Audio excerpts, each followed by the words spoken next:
राज्य महिला आयोगाच्या माजी अध्यक्षा आणि राष्ट्रवादी काँग्रेसच्या माजी महिला प्रदेशाध्यक्षा रुपाली चाकणकर या सध्या अडचणीत सापडल्या असून नाशिकमधील भोंदू म्हणून चर्चेत असलेल्या अशोक खरात प्रकरणात विशेष तपास पथकाने त्यांची तब्बल 6 तास चौकशी केली। महिला आयोगाच्या अध्यक्षपदावर असताना पदाचा गैरवापर केल्याच्या आरोपांच्या पार्श्वभूमीवर ही चौकशी करण्यात आली। अशोक खरात सोबतचे फोटो सोशल मीडियावर व्हायरल झाल्यानंतर रुपाली चाकणकर यांच्यावर राजकीय दबाव वाढला होता। या वादानंतर त्यांना आधी राज्य महिला आयोगाच्या अध्यक्षपदावरून पायउतार व्हावे लागले, त्यानंतर पक्षाच्या महिला प्रदेशाध्यक्ष पदाचाही राजीनामा द्यावा लागला।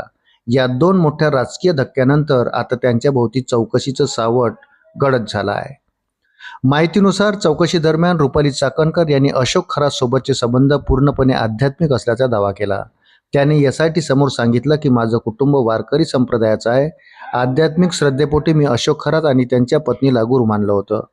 याशिवाय अशोक खरात यांच्यासोबत कोणतेही आर्थिक व्यवहार नसल्याचं त्यांनी स्पष्ट केलं। माझे आणि अशोक खरातचे कोणतेही आर्थिक संबंध नाहीत।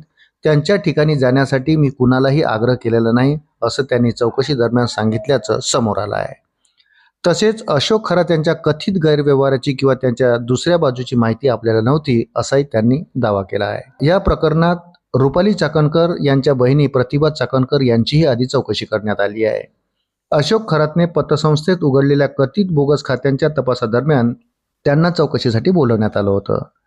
चौकशीनंतर बोलताना रुपाली चाकणकर यांनी आपण SITच्या सर्व प्रश्नाची समाधानकारक उत्तर दिली असून तपास यंत्रणेला पूर्ण सहकार्य करणार असल्याचं सांगितलं आहे।